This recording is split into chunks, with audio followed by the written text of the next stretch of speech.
আসসালামু আলাইকুম। আমি মীর আব্দুর রহমান আপনাদের সাথে এনটিভির জনপ্রিয় টক শো ভিত্তিক অনুষ্ঠান বিলেতের আলাপ নিয়ে আবারও হাজির হয়ে গেলাম। আপনারা জানেন যে বিলেতের আলাপ এই টক শোটি মূলত বিলেতের সমসাময়িক জনগুরুত্বসম্পন্ন এবং প্রাত্যহিক জীবনের সাথে সংশ্লিষ্ট নানা বিষয় নিয়ে আলোচনা করা হয়ে থাকে। আমরা আজও সেই ধারাবাহিকতায় কোনো ব্যতিক্রম ঘটেনি। আমরা আজ বিশিষ্ট দুজন অতিথিকে আমাদের সাথে পেয়েছি। আমরা পরিচিত হয়ে নেব, তারপর ধারাবাহিকভাবে বিভিন্ন প্রশ্নের উত্তর জানার চেষ্টা করব এবং আপনাদেরকে সংযুক্ত করব ইনশাআল্লাহ। আমাদের সাথে দেখে নিতে চাই কারা আজকে অতিথি হিসেবে সংযুক্ত হয়েছেন। প্রথমেই আমার বাদিকে আছেন জনাব সেলিম রাজা ফরহাদ হোসেন সাহেব, যিনি ব্যবস্থাপনা পরিচালক এবং একই সাথে সিইও হিসেবে আছেন ব্রাক ব্যাংক পিএলসি। আসসালামু আলাইকুম। আসসালামু আলাইকুম, কেমন আছেন? আপনাকে খুব ভালো, বিলেতের আলাপ অনুষ্ঠানে স্বাগত জানাচ্ছি। Thank you for inviting me over. Thank you. আমাদের সাথে আমার ডানে আছেন আরও একজন অতিথি, তিনি হচ্ছেন ব্রাক সাজান, যে প্রতিষ্ঠানটি আছে তার এমডি এবং একই সাথে সিইও। ওনার নাম মোহাম্মদ আব্দুল সালাম। আসসালামু আলাইকুম। আপনাকে স্বাগত জানাচ্ছি। Thank you for inviting us here. ভালো আছি, থ্যাংক ইউ। ধন্যবাদ। তো দর্শক, আমরা পরিচিত হয়ে নিলাম। আমরা ধারাবাহিকভাবে জেনে নিব তাদের কাছ থেকে বিভিন্ন বিষয়ে। তার আগে আপনাদেরকে একটু জানিয়ে দিতে চাই, ব্রাক BRSC আমরা ব্রাক নামেই চিনি। ব্রাক হচ্ছে বাংলাদেশ রুরাল অ্যাডভান্সমেন্ট কমিটি। এই ব্রাক আমরা যতদূর জানি বিশ্বের বৃহত্তম এনজিও বা বেসরকারি সংস্থা হিসেবে পরিচালিত হয়ে আসছে। সারা বিশ্বে এর কাজের পরিধি নানাভাবে বিস্তৃত। এটি মূলত মানুষের জনগুরুত্বপূর্ণ নানা প্রজেক্টের সাথে যুক্ত আছে এবং জীবনমান উন্নয়নে নানাভাবে এটি কাজ করে যাচ্ছে। বাংলাদেশের আমাদের গর্ব যে বাংলাদেশের একটি প্রতিষ্ঠান সারা বিশ্বে এভাবে দীর্ঘ সময় ধরে আলো ছড়িয়ে যাচ্ছে। সেই ব্রাকের একটি গুরুত্বপূর্ণ প্রতিষ্ঠান ব্রাক ব্যাংক এবং এই ব্রাক ব্যাংক সম্পর্কে আপনাদেরকে আমি যেটা জানাতে চাই, ব্রাক ব্যাংক 46% যেটির, তাই না?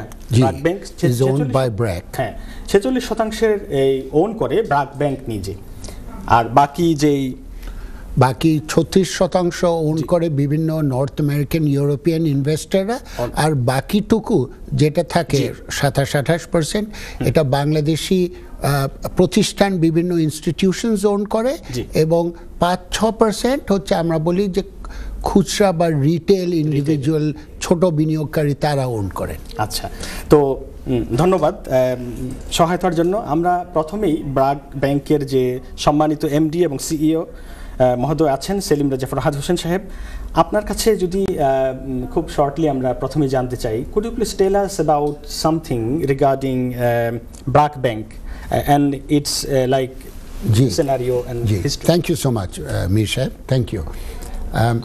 আসলে ব্রাক ব্যাংক 2001 সালে চালু হয়। তখন আমাদের ফাউন্ডার চেয়ারপারসন স্যার ফাজলে হাসান আবেদ, আপনারা অনেকে তার নাম শুনে থাকবেন, the founder of BRAC as well. উনি 1971-এ ইংল্যান্ড থেকে ফেরত এসে আমাদের যুদ্ধের পরে, স্বাধীনতা যুদ্ধের পরে ব্র্যাক চালু করেন। উনি 2001 সালে ব্র্যাক ব্যাংকও চালু করে থাকেন। আমি অনেক বছর আগে যখন 2015-তে ব্র্যাক ব্যাংক প্রথম জয়েন করি, আমি স্যার আবেদকে জিজ্ঞেস করছিলাম যে স্যার, আপনি ব্র্যাক ব্যাংকটা চালু করেছেন কেন, এটা কি? তো উনি তখন আমাকে বলেছিলেন, দেখো আমার একটা ইচ্ছা আছে, একটা শখ আছে যে বাংলাদেশে যে এসএমই বলি আমরা, যে এসএমই যে খাতটা, বিভিন্ন ব্যাংকিং কাস্টমার সেগমেন্ট আছে, তো যেমন কর্পোরেট সেগমেন্ট আছে, retail segment, SME segment, small and medium সেগমেন্টটা অবহেলিত ছিল। এখানে কেউ ব্যাংক করতো না, কেননা তাদেরকে ঝুঁকিপূর্ণ মনে করতো, তাদেরকে অতটা প্রফিটেবল মনে করতো না। উনি মনে করতেন যে এই সেগমেন্টটা আমাদের দেশের উন্নয়নের জন্য এটা অত্যন্ত গুরুত্বপূর্ণ, এবং এটাকে দাঁড়া করতে হবে, এবং এখানে যেন সুন্দর করে ব্যাংকিং সেবা তাদেরকে দেওয়া হয়। সেই জন্য উনি চেয়েছিলেন যে ব্র্যাক ব্যাংককে তৈরি করব, এবং একটা রোল মডেল তৈরি করে সবাইকে দেখাবো যে এসএমই সেগমেন্টকে সাপোর্ট করলেও একটা ব্যাংক প্রফিটেবল হতে পারে, সাস্টেনেবল হতে পারে। ওই যাত্রা শুরু ব্র্যাক ব্যাংকের 2001 সালে। আজ 23 বছর পরে ব্র্যাক ব্যাংকের যেমন প্রায় আমাদের ব্যালেন্স শিট যদি আজকে দেখি, আমাদের প্রায় 60,000 কোটি টাকার কাস্টমার অ্যাসেট বা কাস্টমার লোন আমরা বলি, এর 50% কিন্তু ওই এসএমই খাতেই আমরা বিনিয়োগ করেছি, ক্ষুদ্র ছোট ব্যবসায়ীদের মধ্যে।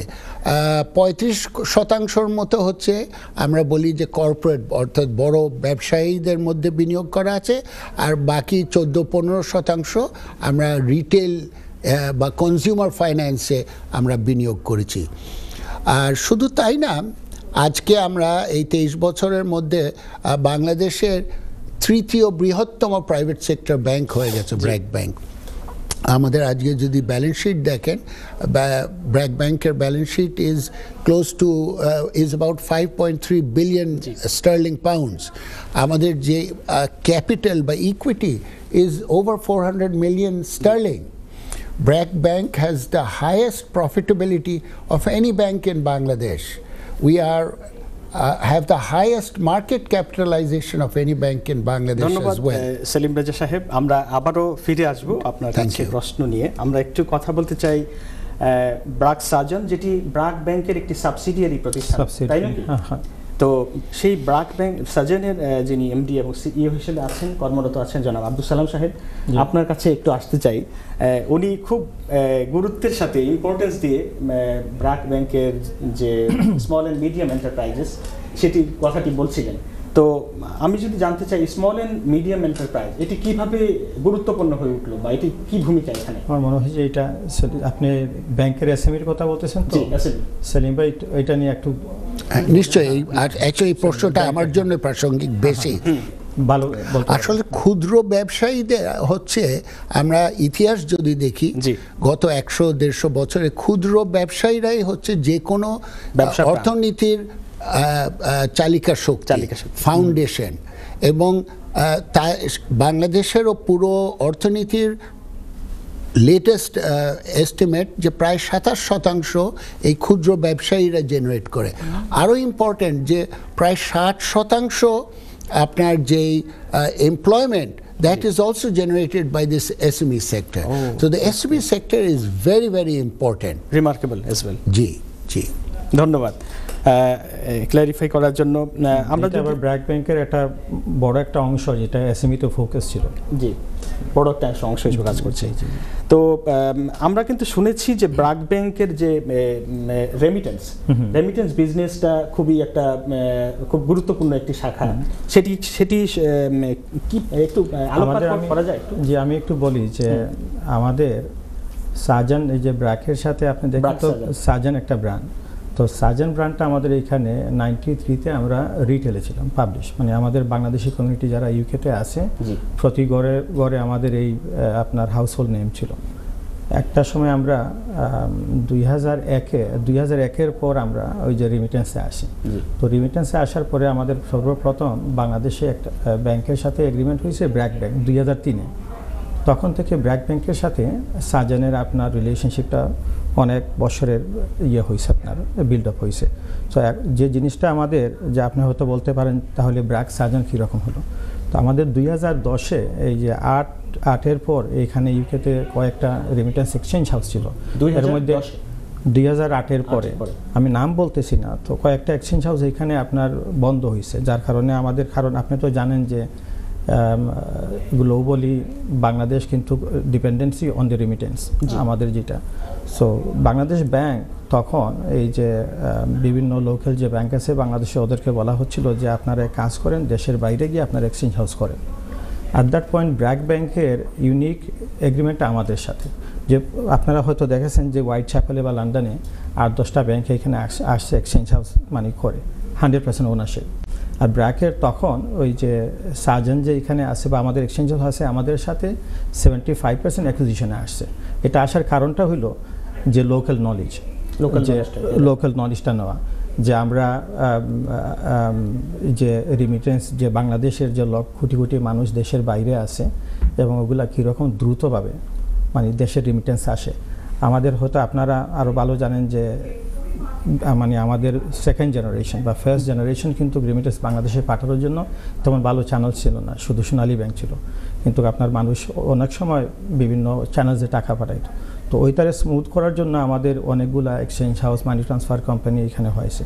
আর আমাদের ধরেন আপনার ব্র্যাক ব্যাংকের অ্যাকুইজিশনের পরে সোনালী ব্যাংক ওই সময় অপর্যাপ্ত ছিল না, সোনালী ব্যাংক মানে অনেক দিন মানে 80s 70s থেকে ওরা রিমিটেন্স পাঠাতো, কিন্তু সোনালী ব্যাংকের তো আপনার ব্রাঞ্চ সব জায়গায় ছিল না। নিশ্চয়ই যে লন্ডন ছিল, ম্যানচেস্টার, বার্মিংহাম, এরকম লিমিটেড কয়েকটা জায়গায়। কিন্তু আপনি তো জানেন যে বাংলাদেশি কমিউনিটি এখানে, আপনারা জানেন ইউকেতে সিলেটি কমিউনিটিস বেশি, অলমোস্ট 90% ছিল।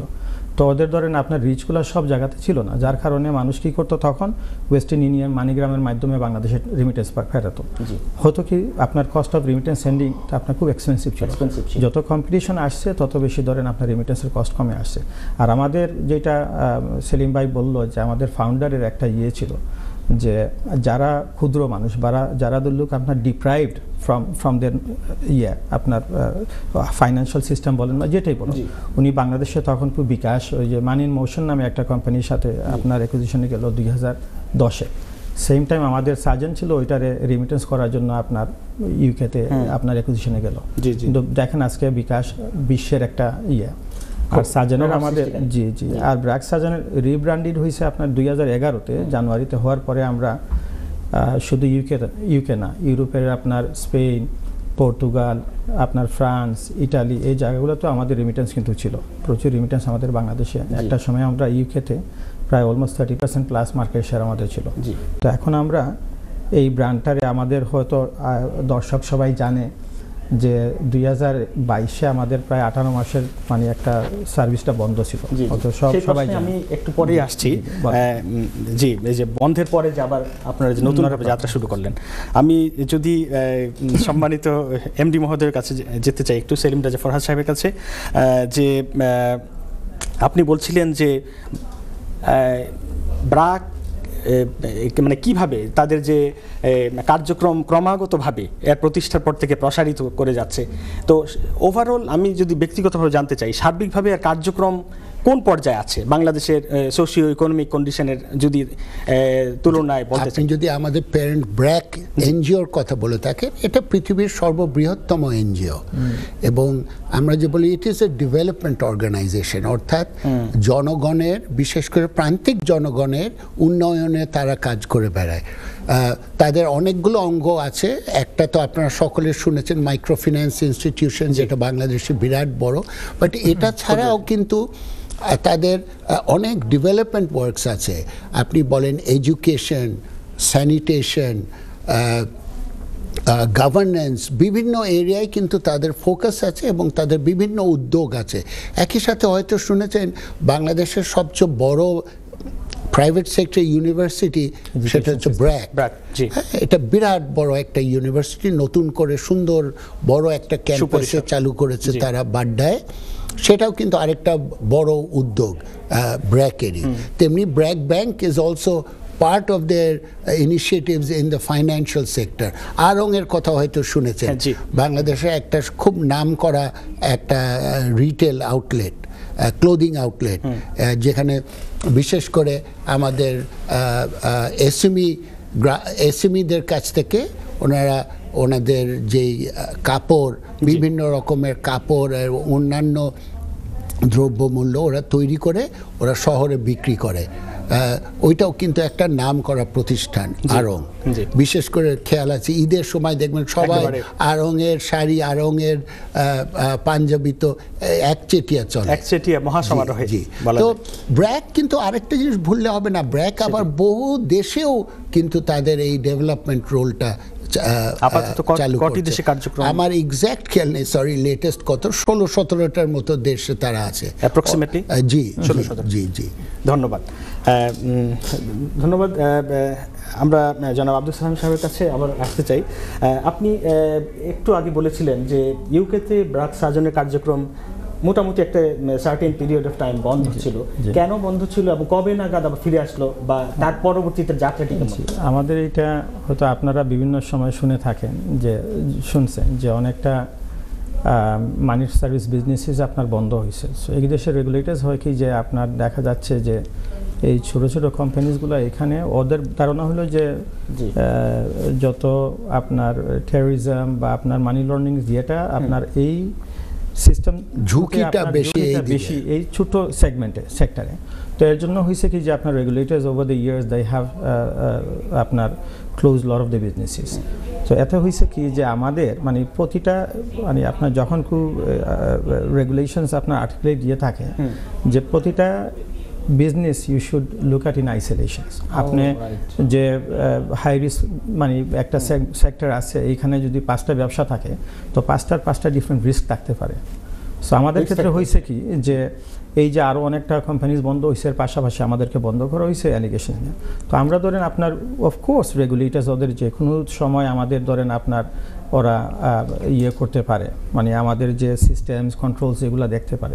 ওরা কি করছে এটা অ্যালিগেশন নিয়ে আসছে। যাই হোক অ্যালিগেশন আনার সাথে সাথে আমাদের কার্যক্রম বন্ধ ছিল, কিন্তু আমাদের ধরেন ট্রাইব্যুনাল কোর্টে গিয়ে আমরা সাথে সাথে প্রায় যত অ্যালিগেশনস আছে সব মানে আপনার এরকম আপনাদের এটা একটা ল্যান্ডমার্ক কেস ছিল যে আমরা 12 মাসের শেষ থেকে গিয়ে আমাদের পুরাটা ট্রাইব্যুনাল কোর্টে এটা রিইনস্টেট করছে ইয়েটা কি বুঝছেন।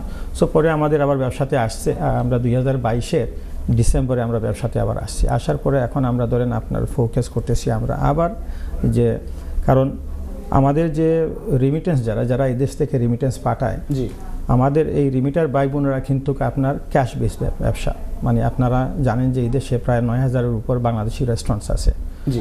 কর্মকর্তা ওরাই তো বাংলাদেশি রেমিটেন্স পাঠায়, ওরাই তো আমাদের দেশের একটা ব্যাকবোন, তাই না? সব ব্যবসাগুলো আপনার যে রিমিটেন্সটা বাংলাদেশে পাঠাচ্ছে সে তার মানে ক্যাশ টাকা পাচ্ছে, তার বেতনটা পাচ্ছে ক্যাশ। এর মানে না cash doesn't mean that peoples are earning illegal source না, তা না। আপনার হয়তো আমি যদি আজকে হোয়াইট কলার জব করা হয় বা আপনার হয়তো ব্যাংকিং চ্যানেলে ব্যাংকের মাধ্যমে আপনার অ্যাকাউন্টে টাকা আসে, বাট রেস্টুরেন্টের ব্যবসায়ীদের হয় কি মাসের সপ্তাহ শেষে গিয়ে ওরা ক্যাশ টাকা বেতন হাতে পাচ্ছে। তো আপনি যদি দেখেন যে মানে আমাদের যত বাংলাদেশি কনসেন্ট্রেটেড এরিয়া আছে ওই এরিয়াগুলো শপিংয়ে যাচ্ছে, তার টাকা তার প্রিয়জনকে দেশে পাঠাচ্ছে। সো এইটা ধরেন ব্র্যাক সার্জনের আমাদের একটা টপ প্রায়োরিটি যে এই ডিপ্রাইভড মার্কেটটা যেন আমাদের বুঝছেন চালিত থাকে। ধন্যবাদ আপনি সুন্দরভাবে জিনিসটি ব্যাখ্যা করার জন্য। সো জনাব সেলিম রেজা ফরহাদ সাহেব, আবারও ফিরে আসছি। So can you please enlighten us specific term OBU, isn't it? জি thank you that's an excellent question. Offshore banking unit হচ্ছে বাংলাদেশ ব্যাংকিং সেক্টরের জন্য এটা ইউনিক না, এটা সারা দুনিয়ায় থাকে। ব্যাংকিং সেক্টরে দু রকম সেক্টর থাকে, একটা অনশোর মানে সেই দেশের আভ্যন্তরীণ এবং আরেকটা হচ্ছে অফশোর হ্যাঁ OBU। অফশোর ইউনিটগুলো সাধারণত স্লাইটলি মোর রিল্যাক্সড রেগুলেশনস থাকে, জেনারেলি ট্যাক্স ফ্রি থাকে, আর এটা ফরেন এক্সচেঞ্জ ফোকাস থাকে। বাংলাদেশেও অফশোর ব্যাংকিং ইউনিট 4-5 বছর ধরে এটা চালু আছে, কিন্তু বিশেষ করে এই 2024-এর মার্চ মাসে এই অফশোর ব্যাংকিং ইউনিটটাকে সব রেগুলেশনগুলো বাংলাদেশ ব্যাংক একত্র করে সুন্দর করে আবার একটু রিপ্যাকেজ করে এটা একটা অ্যাক্টের মাধ্যমে, অর্থাৎ parliament passed an act, specific act called the OBU act, এই রেগুলেশনগুলো ফর্মালাইজ করেছে। এবং এর মাধ্যমে সবচেয়ে বড় কথা যেটা বলতে চাচ্ছি কুইকলি, যে বাংলাদেশ ব্যাংকিং সেক্টর এখন খুব অ্যাট্রাকটিভ একটা নতুন প্রোডাক্ট চালু করেছে, এটা অফশোর বা OBU টার্ম ডিপোজিট বলি বা ফিক্সড ডিপোজিট। এই ফিক্সড ডিপোজিটের বৈশিষ্ট্যগুলো তাড়াতাড়ি বলি। Number 1, it has a very high interest rate, a higher interest rate than anything you will get either in North America or Europe, for example. আজকে আমি যদি দেখলাম গতকালকে এই বিলেতে যে সমস্ত ইন্টারেস্ট রেট পাচ্ছেন আপনাদের ডিপোজিটে, তার 2 থেকে 2.5% বেশি ইন্টারেস্ট রেট পাবেন বাংলাদেশের এই অফশোর ডিপোজিটে। এবং এখানে কোনো চার্জ নেই, কোনো ফিজ নেই, কোনো ডিউটিস নেই, কোনো ট্যাক্সেস নেই। It is entirely governed by the Bangladesh bank. It is, I must emphasize, a product offered by Bangladeshi banks, not under the regulations of the FCA, for example. জি। হ্যাঁ, এটা বাংলাদেশি ব্যাংকরা তাদের অফশোর ব্যাংকিং বুক থেকে তারা এটা অফার করছে। আমি এখানে ছোট্ট একটি জি। একই সাথে জানতে চাই, সেটি হলো সোফার এজ আই নো বাংলাদেশের বেশিরভাগ ব্যাংকগুলোর অফশোর ইউনিট বিদেশে নেই, isn't it?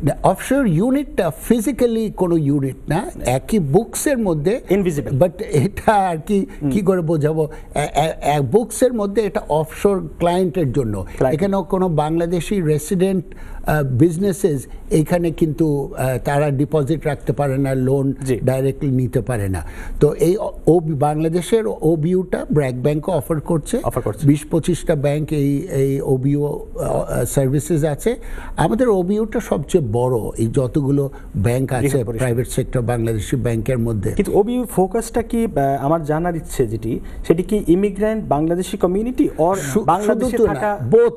It services both the Bangladeshi diaspora abroad, but it also takes dollars from all over the world, borrows dollars, foreign currency from correspondent banks, multilateral institutions, and uses it in the OBU to finance Bangladeshi exporters and importers. ধন্যবাদ। জনাব আব্দুল সালাম সাহেব, ছোট করে বিরতিতে যাওয়ার আগে আমরা একটু জেনে নিতে চাই, শুরু থেকে ব্র্যাক সাজনের সেই since started its journey 1993, right? Saajan 93 থেকে আর ব্র্যাক সাজন 2011 যাত্রাপথটি একটু বলুন, কেমন সফলতা বা আমাদের সফলতা যেটা হলো যে আমরা যখন আপনার ইয়েতে আসছি, রিমিটেন্স বিজনেসে আসছি, তখন আপনার কস্ট অফ রিমিটেন্স সেন্টারের জন্য অনেক বেশি ছিল। আপনারা হয়তো জানেন 3-4-5% ছিল।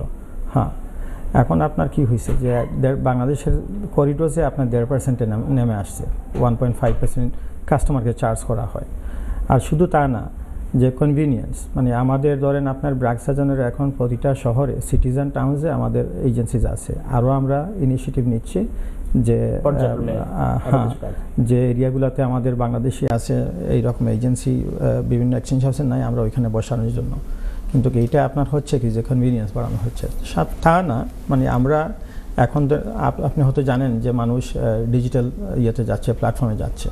আমরা রিসেন্টলি অ্যাপও আমরা লঞ্চ করা হয়েছে, কনভিনিয়েন্স বলা হবে। সুপ্রিয় দর্শক, আপনারা দেখতে পাচ্ছেন যে আমরা বিলেতের জনপ্রিয় টকশো ভিত্তিক অনুষ্ঠান বিলেতের আলাপ নিয়ে আছি। আজকে আমাদের দুজন সম্মানিত গেস্ট, জনাব সেলিম রেজা ফরহাদ হোসেন সাহেব, ব্যবস্থাপনা পরিচালক ব্র্যাক ব্যাংক পিএলসি, এবং Abdul Salam, BRAC সাজনের MD and CEO, যে দুজন গেস্ট আছেন তাদের সাথে আমরা কথা বলছি, কথা আরও বলবো। একটা বিরতি নিয়ে ফিরে আসছি, আমাদের সাথেই থাকুন। সুপ্রিয় দর্শকবৃন্দ, আমরা আবারও ফিরে আসলাম একটি বিরতির পর। আপনারা জানেন আমরা আছি বিলেতের আলাপ যে টকশোটি, জনপ্রিয় টকশো, সেটি নিয়ে, এবং আমাদের সাথে কারা আছেন নিশ্চয়ই আপনারা জেনেছেন। জনাব সেলিম রেজা ফরহাদ সাহেব, তিনি ব্যবস্থাপনা পরিচালক এবং একই সাথে সিইও হিসেবে কর্মরত আছেন ব্র্যাক ব্যাংক পিএলসিতে, এবং আমাদের সাথে আছেন জনাব আব্দুল সালাম, তিনি এমডি এবং একই সাথে সিইও ব্র্যাক সার্জন লিমিটেড, যেটি ইউকেতে কর্মরত আছে। আমরা প্রশ্নে ফিরে যেতে চাই। আমরা প্রথমেই ব্র্যাক ব্যাংকের সম্মানিত সিইও এবং এমডি জনাব সেলিম রেজা ফরহাদ সাহেবের কাছে যেতে চাই। অনেকগুলো প্রশ্নের মাথায় ঘুরপাক খাচ্ছে, কিন্তু আমার বারবারই একটি প্রশ্ন, আপনি ওবিইউ যেটি অফশোর ব্যাংকিং ইউনিট টার্ম নিয়ে, এটা আমরা অনেকভাবেই অনেক কিছু শুনেছি, আপনিও ব্যাখ্যা করার চেষ্টা করছিলেন, কিন্তু ওবিইউ টার্ম ডিপোজিট নিয়ে আপনার আগ্রহটা অনেক চমৎকার দেখি। জি, আমিও জানতে চাই। এটা নতুন একটা প্রোডাক্ট বাংলাদেশে চালু হয়েছে, যেটা একটু আগে বললাম যে এটা কিন্তু একটা পার্লামেন্টের অ্যাক্টের মাধ্যমে এটাকে পুরো নিয়ন্ত্রণ করা হয়। কাজেই it is enacted into the regulations of the government of the Central Bank of Bangladesh. এটা একটা চমৎকার প্রোডাক্ট। আমি কেন মনে করি, কি আছে? প্রথমে it has a very high interest rate, higher than anything you will get here in the United Kingdom, for example, or anywhere in Europe. 2.5% higher at any tenure, whether it's 3 months, 6 months, 1 বছর, 5 বছর, যেটাই দেখেন। Hello, হ্যাঁ জি, আমরা একটু আপনাকে থামাতে চাচ্ছি, আমরা একটা কল নিতে চাই। দর্শক, নাম বলে প্রশ্ন করুন। জি, কে বলছেন? নাম বলে প্রশ্ন করুন। শুনছেন? জি, শুনতে পাচ্ছি। আপনার নাম এবং পরিচয় দিন। আমার নাম মোহাম্মদ। ওয়ালাইকুম সালাম। জি, আপনি কোথা থেকে বলছেন? জি, আপনার স্পেসিফিক প্রশ্নটি করুন। হ্যাঁ, অবশ্যই। প্রথমে স্বাগত জানাচ্ছি আপনার জীবনী দেখে। ধন্যবাদ। এখন ব্র্যাক ব্যাংকের সর্বোচ্চ পদে আমাদের কাছে অবশ্যই নিশ্চয়ই আমার প্রশ্ন তুলতে পারবো, কারণ আমি ব্র্যাক ব্যাংকে অ্যাকাউন্ট করি। জি, দর্শক, হ্যাঁ, প্রশ্ন করুন। হ্যাঁ, আমার প্রশ্ন হচ্ছে ব্র্যাক ব্যাংকের অনলাইন সিস্টেমটা কেন এখন পর্যন্ত আপডেটেড না, বা এখনো কেন, সত্যি কথা বলতে কি এখান থেকে আমি অনেকবার ট্রাই করি, বিভিন্ন ট্রাই করি, মানে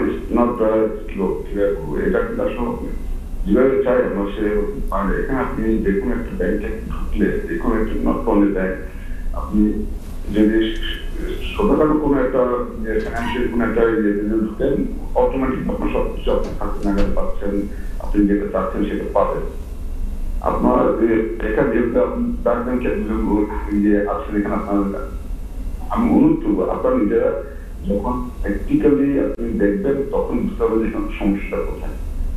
যেহেতু এখানে আছেন, এখান থেকে হয়তো দেখা যাবে কি আপনি যদি ব্র্যাক ব্যাংকের অনলাইনে ঢুকতে দেন অ্যাকাউন্ট হোল্ডার, আপনি হয়তো কোনো অ্যাকাউন্ট হোল্ডার আপনি বরং ওকে, ঠিক আছে দর্শক, আমরা আপনার প্রশ্নটি বুঝতে পেরেছি। আশা করি আমাদের অতিথি উত্তর দিবেন। আমি একটু কনফিউজ কেন ব্র্যাক ব্যাংকের যে অনলাইন ব্যাংকিং টুল, যে অ্যাপটা আস্থা, এটার কথা বলছেন তো? আমি জানি না। না না না না না না, এটা না, আমার কথা শুনতে। জি, বলুন।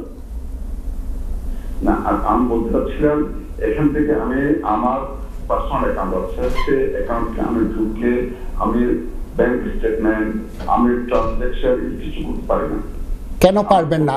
আপনার কি আস্থা, ভাইয়া, আপনার কি আস্থা অ্যাপটা আছে? ওকে, আমার মনে হয় আমি ব্র্যাক ব্যাংকে ঢুকি, অ্যাপস আমি ইউজ করি না। না, app, sorry, I am sorry, আপনাকে অ্যাপ ইউজ করতে হবে। এখন অ্যাপটা আজ 3 বছর ধরে চালু হয়ে গেছে। 7 লক্ষর বেশি গ্রাহক আমাদের এখন এই অ্যাপের মাধ্যমে সব রকম ব্যাংকিং সেবা পাবেন। আপনি কাইন্ডলি একটু চেষ্টা করেন অ্যাপটা ডাউনলোড করতে, এটা ব্যবহার করতে। যদি কোনো অসুবিধা হয় আমাদের কল সেন্টারে ফোন করবেন, তারা হেল্প করবে আপনাকে। তবে online banking is all through the app now, nothing else. আমি ওই জায়গাতে একটু বলতে চাই। ওকে, ধন্যবাদ দর্শক, আমরা পেয়েছি। আমরা আপনার যদি এই ব্যাপারে ওভারঅল ব্যাংকিং নিয়ে কোনো প্রশ্ন থাকে, আপনি আমাদের সম্মানিত গেস্টদেরকে প্রশ্ন করলে আমরা উত্তর জানিয়ে দেব। তো আমরা সেই ব্যাংকিং সেক্টরে যে, তো ওভারঅল ব্যাংকিংয়ের সার্বিক অবস্থাটা কেমন? ওভারঅল এখন একটু চাপে আছে। জি, যে একটু চাপে আছে। গত 2 বছর ধরে আপনারা শুনেছেন যে বাংলাদেশের কারেন্সি, বাংলাদেশের টাকা প্রায় 25 থেকে 30% মতো ডেপ্রিসিয়েট করেছে। এটা সার্বিকভাবে ইউক্রেন ওয়ার যুদ্ধ চালু করার পরে বিভিন্ন, আমরা বলি, ম্যাক্রো ইকোনমিক চাপের আন্ডারে পড়েছে বাংলাদেশ, এবং শুধু বাংলাদেশের মতো না, আর বাংলাদেশের মতো অনেক উন্নয়নশীল বা ডেভেলপিং কান্ট্রিও এই সমস্ত চ্যালেঞ্জের সম্মুখীন হয়েছে। তো একটা ভালো খবর হচ্ছে যে এখন আস্তে আস্তে করে আমাদের কারেন্সিটা হ্যাজ স্টেবিলাইজড, এবং interest rates have also been ডিরেগুলেটেড। আমি দেখছি যে অর্থনীতি আস্তে আস্তে করে এখন আবার পায়ে দাঁড়াচ্ছে। In fact the expectation is that Bangladesh economy will grow around 5 to 5.5% this year in GDP terms. Gradually. This is the expectation of the World Bank, IMF, এরকম বিভিন্ন মাল্টিল্যাটারাল অর্গানাইজেশনস। বাংলাদেশের মধ্যে আমরা মনে করি এটা 6% ঊর্ধ্বেও প্রবৃদ্ধি হবে। তো our country is now stabilizing after 2 difficult years, mainly driven by the Ukraine war and commodity prices having increased, and naturally আমাদের দেশেও inflation has increased as well. ধন্যবাদ। আমরা ফিরে আসবো আপনার কাছে। আমরা জনাব আব্দুল সালাম, আপনার কাছে আবার একটু যেতে চাই। আপনি ব্র্যাক সার্জনের সামগ্রিক কার্যক্রম নিয়ে বলছিলেন। যদি আমরা স্পেসিফিক জানতে চাই যে what are the benefits of senders and beneficiaries of BRAC Saajan in the UK? আমাদের যে কিভাবে ব্যাখ্যা করবেন? যারা টাকা পাঠাচ্ছে রিমিটার আর যারা পাচ্ছে বেনিফিশিয়ারি, তো ব্র্যাকসাজনে রিসেন্টলি আমাদের একটা প্রিভিলেজ প্রোগ্রাম আমরা লঞ্চ করছি, সেটা কি? যেটা হলো যে আপনি যদি আজকে এই দেশে বিভিন্ন কোম্পানির মাধ্যমে বাংলাদেশে টাকা পাঠান, সেটি আপনি টাকা পাঠাইছেন, ওইখানে আপনার টাকাটা পেয়ে যাচ্ছেন আপনি। কিন্তু আমরা কি করতেছি যে রিমিটারে শুধু যে তার রেটটা বা কমিশনটার বেনিফিট না দেখে আরও আমরা যাচ্ছি যেটাতে যে সে এই বাংলাদেশে যাওয়ার পর তার বেনিফিট আরও পাচ্ছে, যেটা হলো যে বিভিন্ন আপনার রেস্টুরেন্ট বলবেন, আপনার হোটেলে, আপনার লাউঞ্জ, যেগুলোতে সে ফ্রি ফ্যাসিলিটিস পাবে যদি কাস্টমার আপনার আমাদের মাধ্যমে টাকাটা পাঠায়। এইটাই আমাদের বেনিফিট দিচ্ছে এইখানে বাংলাদেশে। সেটা কি ব্র্যাকসাজনের মাধ্যমে টাকা পাঠাইতে হয় আর কি, মানে in comparison to other companies. ওরা তো আপনার ইয়ে হচ্ছে না, মানে আপনার বেনিফিটটা পাচ্ছে না যে, কিন্তু এটা হলো যে আমাদের যে মানুষকে এডিশনাল বেনিফিট দেওয়ার জন্য আর কি, যেটা প্রিভিয়াসলি পাচ্ছিল না। ধন্যবাদ। তার মানে সার্বিক অবস্থা বেশ ভালোভাবেই এগিয়ে চলছে। আমরা এই সামগ্রিক ব্যাংকিং সেক্টরে যে বিভিন্ন অচলাবস্থা নিরসনে কেমন ভূমিকা আপনি লক্ষ্য করছেন বিগত বছরগুলোতে? জি, আমি মনে করি দেখুন, ব্র্যাক ব্যাংক যে শুধু ফাইন্যান্সিয়ালি ভালো না, আমাদের যদি ব্যাংকিং সেক্টরের মাপকাঠিগুলো দেখেন, মেট্রিকগুলো, আমাদের প্রফিটেবিলিটি। আমি একটু ক্লারিফাই করতে চাই, আমরা কোনো ব্যাংকে এখানে প্রমোট করতে চাই না, আমি সেটার কথা বলছি না, আমি বলছি সামগ্রিকভাবে সার্বিকভাবে ব্যাংকিং সেক্টরে BRAC bank is a role model for governance, for sustainability, for transparency, for ethical banking. আমরা যাকে বলি, আমাদের ফোকাসটাই হচ্ছে socially responsible financing. তো আমি মনে করি this is a role model for the banking sector in Bangladesh. তো কি ধরনের ওভারঅল সার্ভিসগুলো এখন মানে খুব লিডিং পজিশনে আছে? It is a full service bank, যেখানে সব রকম সার্ভিস দেয়, retail segment, SME segment, commercial segment, corporate segment, সব সেগমেন্টেই আছে। Foreign exchange, trade, import, export, সব কিছুর মধ্যেই আছে BRAC bank. So it is quite all pervasive with a very large distribution network excuse me, and a strong digital capability as well. জি, ধন্যবাদ আপনার ব্যাখ্যা করার জন্য। আমরা একটি আজানের ব্রেকে যাব, ব্রেকের বিরতির পর আবারও আমরা ফিরে আসব। দর্শক, আপনাদেরকে আবারও আমরা নিশ্চয়ই পাবো বিরতির পরে, আপনারা সংযুক্ত থাকুন। ধন্যবাদ। সুপ্রিয় দর্শকবৃন্দ, আমরা আবারও ফিরে আসলাম বিরতির পরে। আপনারা জানেন আমরা আছি বিলেতের আলাপ অনুষ্ঠান নিয়ে, যেখানে দুজন সম্মানিত অতিথি আমাদের সাথে আছেন ব্র্যাক ব্যাংকের সম্মানিত এমডি এবং ব্র্যাকসাজেন লিমিটেডের সম্মানিত সিইও। আমরা আবারও আলোচনায় ফিরতে চাই। জনাব সেলিম রেজা ফরহাদ সাহেব, আমরা তো জানি বর্তমান এখন একটা ব্যাপক ডিজিটালাইজেশনের যুগ, রাইট? তো এই ডিজিটালাইজেশন সামগ্রিকভাবে যে ওভারঅল ব্যাংকিং সেক্টরকে কিভাবে প্রভাবিত করছে বলে মনে করেন? সাংঘাতিকভাবে, যদি এক কথায় বলি, বাংলাদেশের মতো দেশে, উন্নয়নশীল দেশে, এই যে কোভিডের পরে আমাদের গ্রাহকদের কনজিউমার বিহেভিয়ার কিন্তু সিগনিফিকেন্টলি বদলে গেছে। আমরা দেখেছি লাখে লাখে কনজিউমার এখন অনলাইন চলে গেছে। তারা খাওয়া অর্ডার করে অনলাইন, তারা কাপড় কেনে অনলাইন, ছোট ছোট জিনিসপত্র, চাল ডাল পর্যন্ত কিনছে অনলাইন। আপনি আশ্চর্য হয়ে যাবেন, মানে হিউজ ইম্প্যাক্ট। এই ঈদে, ঈদুল আজহাতে লোকজন গরু কিনছেন অনলাইনে, কোরবানির গরু। অনলাইন বা digital payment, digital purchases massively grow করেছে বাংলাদেশে, সারা দুনিয়াতেই। কোভিডের এটা একটা পজিটিভ সাইড এফেক্ট আমরা মনে করি। এবং বাংলাদেশি ব্যাংকিং সেক্টরও সবাই মিলে, বিভিন্ন ছোট বড় মিলে চেষ্টা করছে তাদের এই ডিজিটালাইজেশন, তারাও এমব্রেস করে তাদের যে ব্যাংকিং সেবাটা ডিজিটাল অফার করা। এখানে একটা বিষয় আমি মনে করি মনে রাখা দরকার, বাংলাদেশে আমাদের দেশের যে আর্থসামাজিক বৈশিষ্ট্য, এখানে শুধু ডিজিটাল চালু করলে চলবে না, একটা কম্বিনেশন, অর্থাৎ ডিজিটাল প্লাস ফিজিক্যাল ইনফ্রাস্ট্রাকচার, দুইটা মিলে ব্যাংকিং সার্ভিস দিতে হবে। কেউ ডিজিটাল বেশি চায়, কেউ কম চায়, কেউ নর্মাল ব্যাংকিং চায়, কেউ ডিজিটাল ব্যাংকিং চায়। আমরা বলি হাই টাচ, হাই টেক, দুটোই প্রয়োজন বাংলাদেশে, এবং দুটোই চেষ্টা করছে বাংলাদেশ ব্যাংকগুলো এটা আর offering both high tech and high touch services. জি, ধন্যবাদ। জনাব আব্দুল সালাম সাহেব, আপনি নিশ্চয়ই জানেন যে সারা বিশ্বে তথা সারা বিশ্বেই আমাদের দেশ সহ সব জায়গাতেই ব্যাংকিং সেক্টর একটি গুরুত্বপূর্ণ ভূমিকা রাখে আর্থিক জীবনমান উন্নয়ন করার ক্ষেত্রে, সোশিও ইকোনমিক যে রিলেশনশিপ সেটি বিল্ড করার ক্ষেত্রে, এবং সেটিকে সচল রাখতে রেমিটেন্স বা বৈদেশিক যে অর্থ প্রেরণের ব্যাপারটি সেটি একটি গুরুত্বপূর্ণ ভূমিকা রাখে। তো আপনি যদি আমাকে বলেন যে এই বিলের থেকে রেমিটেন্স প্রবাহটা আপনি যদি কেমন যাচ্ছে, গ্লোবাল রেমিটেন্স দেখেন, গ্লোবাল রেমিটেন্স অলমোস্ট $700 বিলিয়ন, মানে মাইগ্রেন্ট যারা আছে কাজ করে বিভিন্ন দেশের, $700 বিলিয়ন। আপনি যদি বাংলাদেশের সেগমেন্ট দেখেন যে আমরা যে কত 25 বিলিয়নের মতো, বাংলাদেশে আপনার বিশ্বের মধ্যে আমরা 4 নম্বরে আছি, 5 নম্বরে আছি। $25 বিলিয়ন বাংলাদেশে আসে। এর মধ্যে যদি আপনি ইউকে দেখেন, ইউকের কন্ট্রিবিউশন এই this year is almost we are on the third position. $22 billion every year আমাদের ইউকে থেকে যাচ্ছে বাংলাদেশে।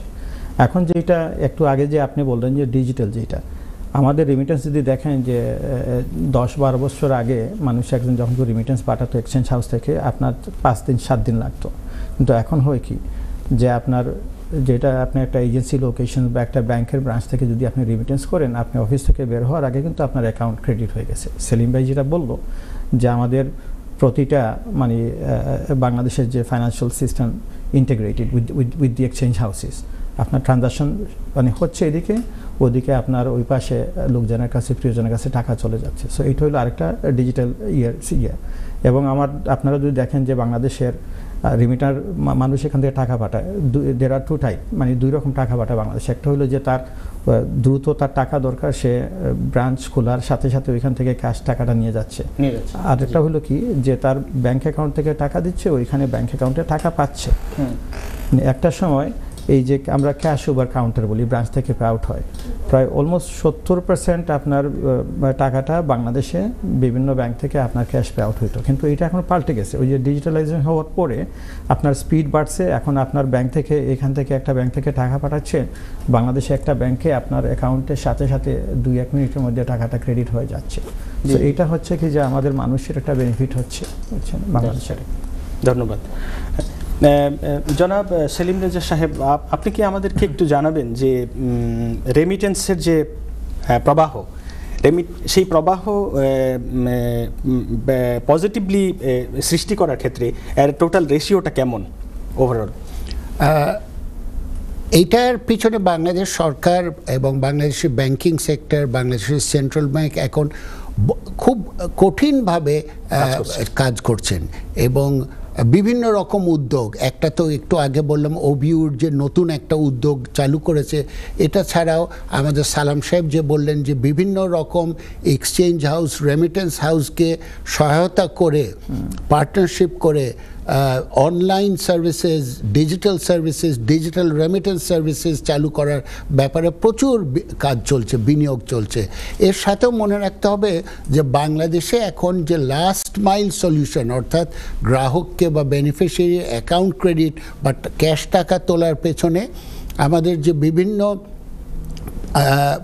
মানি সার্ভিস বা পেমেন্ট সার্ভিস কোম্পানিজ আছে, যেমন বিকাশ আছে, নগদ আছে, রকেট আছে, ইউপে আছে, বিভিন্ন কোম্পানি আছে যারা খুব তাড়াতাড়ি গ্রাহকের কাছে টাকাটা পৌঁছে দিচ্ছে। গ্রাহক তার অ্যাকাউন্টে টাকা পেয়ে যাচ্ছে, ক্যাশ টাকা তুলছে, এটিএম থেকে তুলছে, এজেন্ট ব্যাংকিং লোকেশন থেকে তুলছে, অর্থাৎ বিভিন্নভাবে এই ইকোসিস্টেমটাকে আরও স্ট্রিমলাইন করে আরও ডিজিটালাইজ করার চেষ্টা করা হচ্ছে। এই জায়গাতে আপনার ওই যে বাংলাদেশে কিন্তু মানুষকে উৎসাহিত করার জন্য গভর্নমেন্ট আরেকটা স্কিম, যেটা কোনো ব্যাংক আছে আপনার 2.5% দিচ্ছে, 2.5% দিচ্ছে বা 3% দিচ্ছে। ওই যে আপনার টাকাটা মানুষের বেনিফিট পাওয়ার জন্য। এখান থেকে যে খুব তার কষ্টার্জিত টাকাটা দেশে পাঠাচ্ছে না, কিন্তু ওই জায়গাতে বাংলাদেশ ব্যাংক থেকে মানুষকে উৎসাহিত করার জন্য আরও 2.5% আপনার প্রণোদনা দিচ্ছে, তাই না? কিন্তু এই যে প্রবাসীদেরকে উৎসাহ দেওয়ার ক্ষেত্রে সরকার প্রদত্ত যে প্রণোদনা, সেটি কি আপনি কি মনে করেন সেটি গ্রহণ করছে প্রবাসীরা পরিপূর্ণভাবে? অবশ্যই তার ভালো 2.5% বেনিফিট পাচ্ছে। কাজেই এটা তো আমি মনে করি সরকারের দিক থেকে একটা বিরাট একটা সাবসিডি দেওয়া হচ্ছে আমাদের এই বেনিফিশিয়ারিদেরকে, রেমিটারদেরকে। এবং আপনার অলমোস্ট $25 বিলিয়ন আপনার এই গত বছরে গেছে। আপনি যদি দেখেন যে প্রণোদনার শুরু থেকে অনেকটা আপনার বাংলাদেশের রেমিটেন্স বাড়ছে, দেশের রেমিটেন্স বাড়ছে। এবং আমার তো মনে হয় যে এই যে প্রণোদনা বা সরকার প্রদত্ত আরও যে বিবিধ যে প্রাসঙ্গিক সুবিধাদি, বিদেশ থেকে টাকা প্রেরণের ক্ষেত্রে সরকার প্রদত্ত যে সুবিধাদি, সেগুলি আমার মনে হয় কিছু কিছু ক্ষেত্রে যে টাকা প্রেরণের ক্ষেত্রে যে লুপ হোলগুলো, সেগুলি দূর করতেও একটা অগ্রণী ভূমিকা আছে। অবশ্যই, কারণ হয় কি যে আপনার মানুষ তো টাকাটা অবৈধ পথে মানে অনেক সহজ, মানে তার মানে না যে জেনে শুনে পাঠাচ্ছে, মানুষ তো এটা বুঝে না, বুঝছেন? তার হলো যে বাংলাদেশে তার টাকাটা কত দ্রুত সে পায়, তার মা বাবা যেই হোক, এইটাই তো। কিন্তু আপনার এখন দেখা যাচ্ছে, এটা সেলিম ভাই বললো যে আমাদের বাংলাদেশের যে ব্যাংকিং সিস্টেম এত ডিজিটালাইজ হচ্ছে যে আমাদের এক্সচেঞ্জ হাউসগুলোর সাথে মানে আপনার ব্যাংকিং ইয়েটা আপনার যে আপনার করা প্ল্যাটফর্মগুলো আপনার ইন্টিগ্রেট করা, সো এই পাশ থেকে ট্রানজাকশন হচ্ছে, ওই পাশে দেখা যাচ্ছে দ্রুত আপনার তার ব্যাংক অ্যাকাউন্টগুলো জমা হচ্ছে, ক্রেডিট হচ্ছে। এটা আমাদের জন্য একটা খুব দেশের জন্য। ধন্যবাদ। আমরা অনুষ্ঠানের মোটামুটি শেষ পর্যায়ে চলে আসছি। ছোট্ট করে এই আপনার কাছ থেকে একটু শেষ প্রশ্নের আগে যেটি জানতে চাই, আপনি তো দীর্ঘ সময় ব্যাংকিং সেক্টরে যুক্ত আছেন, আপনি কি আমাদেরকে জানাবেন যে বাংলাদেশের বৃহৎ জনগোষ্ঠীর তথা প্রান্তিক জনগোষ্ঠীকে ব্যাংকিং সেক্টরে সংযুক্ত করার ক্ষেত্রে ব্যাংকিং যে টোটাল কার্যক্রমটা কিভাবে ভূমিকা রাখছে? এই যে একটু আগে অনলাইন ব্যাংকিংয়ের কথা বললেন, ডিজিটালাইজেশন, আমরা মনে করি যে এই ডিজিটালাইজেশনের মাধ্যমে আমাদের যে ফাইন্যান্সিয়াল ইনক্লুশন অর্থাৎ আর্থিক অন্তর্ভুক্তিকরণ, এই উদ্যোগটা এটা অনেক দূর প্রোগ্রেস করা যাবে, অগ্রসর করা যাবে। একই সাথে বাংলাদেশে নতুন দুটো, একবারে নতুন না, কয়েক বছর পুরানো হয়ে গেছে এখন, কিন্তু নতুন দুটো লাইসেন্স আছে। একটা হচ্ছে এজেন্ট ব্যাংকিং, এটার মাধ্যমেও কিন্তু প্রান্তিক জনগোষ্ঠীর কাছে ব্যাংকিং সেবা পৌঁছে দেওয়া হচ্ছে। আরেকটা বছর 2-3 শুরু হলো সাব ব্রাঞ্চ, অর্থাৎ ছোট আকারে ব্যাংকের ব্রাঞ্চ, 2-3 ব্যাংক অফিসিয়াল বসেন ছোট 1000 স্কোয়ার ফিটের একটা অফিসের মাধ্যমে, এবং হাজার হাজার এরকম আউটলেট দেওয়া হচ্ছে। আপনার কনক্লুডিং রিমার্ক 20 সেকেন্ড কি বলবেন? না, আমাদের যে দেশের কিন্তু রেমিটেন্সটা আপনার অলমোস্ট জিডিপির 5% তো আমি বলবো সবাইকে যে আমরা এই দেশ থেকে বা বিশ্বর যে কোনো দেশ থেকে বৈধভাবে রেমিটেন্সটা পাঠানো, আমি মনে করি আমাদের দেশের সাথে সবার করার উচিত। এটা আমাদের নৈতিক দায়িত্ব। জি, থ্যাংক ইউ। তো আমরা আপনাদের দুজনকেই আন্তরিকভাবে ধন্যবাদ জানাচ্ছি সবিস্তারে প্রশ্নগুলোর সুন্দর উত্তর দিয়ে আমাদেরকে সহযোগিতা করার জন্য। এবং ব্যাংকিং সেক্টর সম্পর্কে আমাদের অনেক অজানা বিষয়গুলি আমরা জানতে সক্ষম হলাম এবং জানাতেও সক্ষম হলাম আমরা। তো শেষ কথা হিসেবে আমি যেটি বলবো যে বাংলাদেশ ওভারঅল ব্যাংকিং কার্যক্রম বেশ ভালো করছে এবং সেই ধারা অব্যাহত রাখবে, আমরা সেই আশা করি।